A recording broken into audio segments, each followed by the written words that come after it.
Hello, hello, hello. Welcome back to Exotic Wine Travel. I'm your host, Matthew Horkey. We are on the island of Hvar on the South Dalmatian coast of Croatia.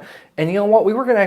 I was thinking about actually skipping this island, but my friend suggested, he said, please go to Hvar. I really love it. You're not going to regret it. So we're just coming off, I just met our friend at the Dubrovnik Festi Wine 2016.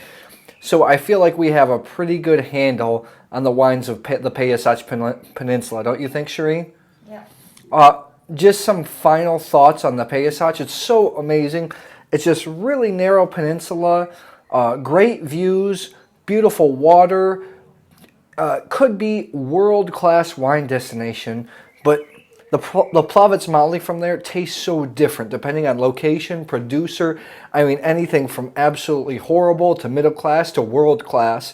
It's really quite amazing. I've never seen a wine region that focuses so much on one grape that varies so much in quality, style, and philosophy within a small area. Wouldn't you say that, Shireen? Perfect, she said. So here on Hvar, their also focus is Plavac, but they also have a couple of indigenous and unique white grapes. Now, Croatia is awesome because for somebody like Shireen and I who love to travel for indigenous varieties, Croatia is like a treasure trove because there's so many.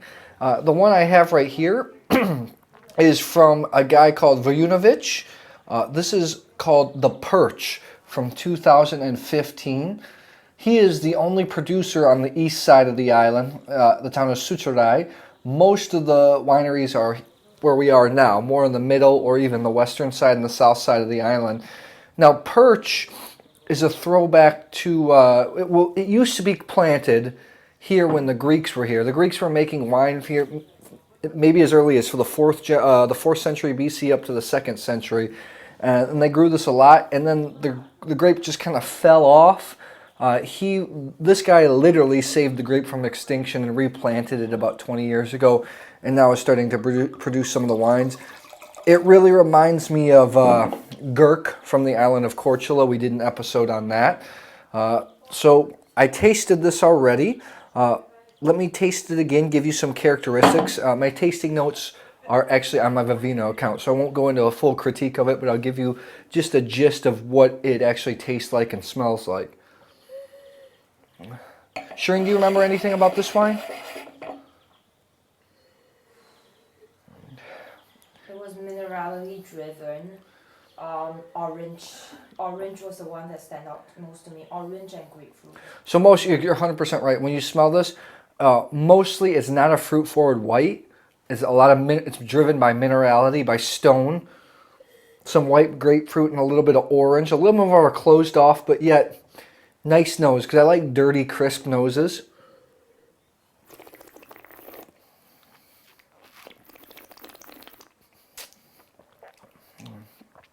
This is just bottled, so it's just extremely fresh. Nice acidity. Has a little bit more weight than the 12.5% alcohol would suggest. You remember that, Shireen, as well? It's going to... Hold on.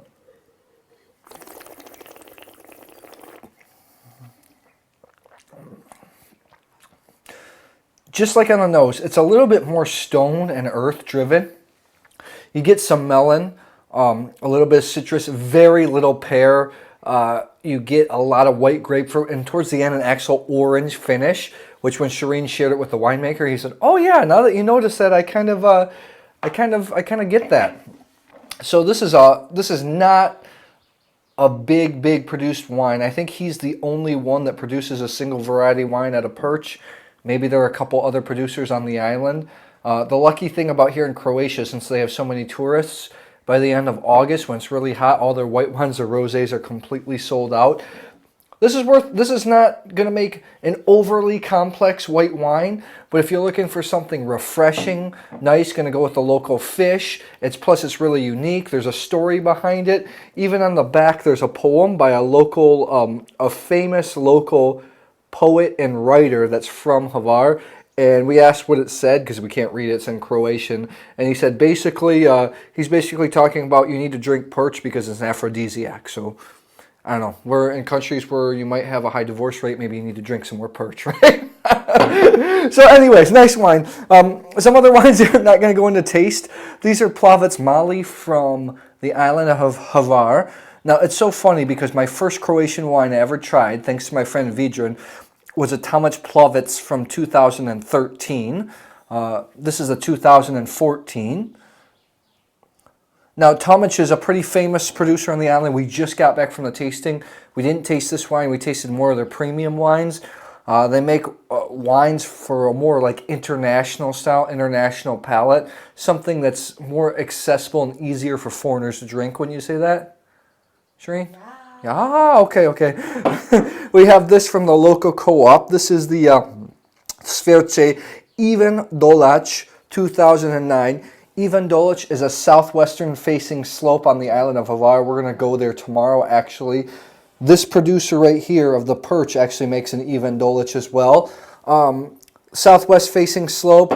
They get sun off the mountain, off the sky, and off the Adriatic, so they produce ripe, big alcoholic wines. And the last one is, she was the president of the association. We shot a video in her cellar. This is the Svirče Plavac Mali 2010. Now, for people in the United States, she does make a Plavac that's available in the United States, but it's not in barrique. It's in big oak casks, more traditional. I really like this. The barrique gave it a lot of texture. The wines I find from the Plavac Mali from Hvar, even though it's only maybe 10 kilometers north of Perch, I find them a little bit softer. What do you think, Shireen? Well, of course, wine is completely terroir-driven. Yeah, I mean, the Plavac is really terroir-driven, a little bit softer, a little bit easier to handle. If you're coming to this part of Croatia, even on holiday, do a little research, find out what producers are good, maybe look at some of our vino stuff, some other stuff we have coming out in the future, because a lot of times at the restaurants you tend to buy house wine, and the Plavac can be really, really bad, really, really wild, really bitter, but there is potential to make some good wine. So I'm encouraged. We have 1.5 more days here in Perch. We'll do another couple videos, another couple tastings. I hope you enjoyed this video. I hope you found it interesting. You learned about some new varieties like Perch that are only available here. If you liked the video, please subscribe to our YouTube channel, Exotic Wine Travel. Check out my Vivino account, and I will see you at the next episode.